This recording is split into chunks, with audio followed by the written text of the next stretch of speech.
सुलझा गए, कोई मुद्दा ही नहीं। फार्मूला क्या था आपके पास? फार्मूला कुछ नहीं था, कोई दिक्कत नहीं थी, पूरा प्रोसेस था। ये बीजेपी और आरएसएस का षड्यंत्र था। ऐसा माहौल बना दिया 2-4 दिन कि जैसे इंडिया गठबंधन तो आपस में बिखर गया है, आपस में एक दूसरे के खिलाफ खड़े करें उम्मीदवार, ऐसी कोई बात थी नहीं कभी। 5-6 सीटों पर सिर्फ है आरजेडी और कांग्रेस का, आरजेडी और सीपीआई का एक दो जगह होगा, आरजेडी और वीआईपी पार्टी का 2-4 जगह होगा।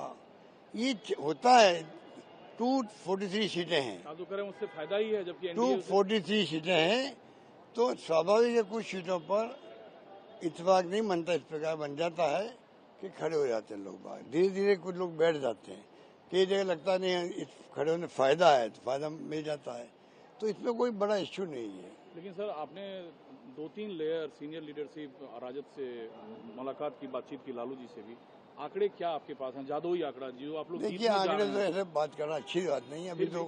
अभी शुरुआत हुई है, आज प्रेस कॉन्फ्रेंस हुई है, फैसले हुए हैं, कल से कैंपेन शुरू होगा। राहुल गांधी जी भी आएंगे, प्रियंका जी भी आएंगे, खड़गे साहब भी आ सकते हैं। तो इस प्रकार सब लोग आएंगे, करेंगे, कैंपेन शानदार होगा और देश हित में है। बिहार महागठबंधन जीते, ये देश के हित के अंदर। आप लोग कॉन्फिडेंट हैं सरकार? जिस प्रकार से हरियाणा के अंदर, फिर महाराष्ट्र में जो पैसा खर्च किया गया और चुनाव एक तरफा जीत गए हैं, उसके बाद लोगों को लग गया हो क्या रहा देश के अंदर। तो वहाँ तो वोट चोरी का आरोप आप लोग लगाते हैं। अरे वोट चोरी भी है और पैसा की जो क्या कहना है, बंदर मार कर दीजिए, कुछ कर दीजिए। जो धनबल का प्रयोग ये कर रहे हैं ना, आप हम लोग कल्पना नहीं कर सकते वहाँ कितना पैसा खर्च किया गया महाराष्ट्र के अंदर, कितने पैसे दिए गए कैंडिडेट को, कल्पना के बाहर की बात है। डिप्टी सीएम इस पर आज कैसे चुनाव जीत के आप देश चलाओगे, डेमोक्रेसी कायम रहेगी। कांग्रेस के हिस्से में भी डिप्टी सीएम तो बनता है, कम से कम कांग्रेस के हिस्से में तो बनता है सर, क्योंकि अरे भाई, हिस्से की बात तो अभी है ही नहीं, अभी तो वर्ग की बात की हमने। विभिन्न वर्गों के लोग डिप्टी सीएम बनेंगे, ठीक है। अभी एक वर्ग का बन गया है। हमने कहा कि चुनाव के बाद मालूम पड़ेगा कांग्रेस में कौन से वर्ग के लोग जीत के आते हैं, बाकी पार्टियों में कौन जीत के आते हैं, तब जाके माइंड बनेगा।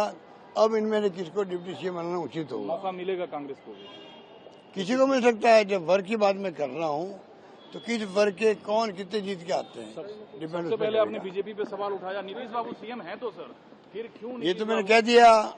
अब अमित शाह जी को जवाब देना चाहिए कि चुनाव के बाद नीतीश बाबू मुख्यमंत्री बनेंगे कि नहीं बनेंगे, ये हमारा उनसे सवाल है, क्योंकि वो कन्फ्यूजन पैदा कर रहे हैं।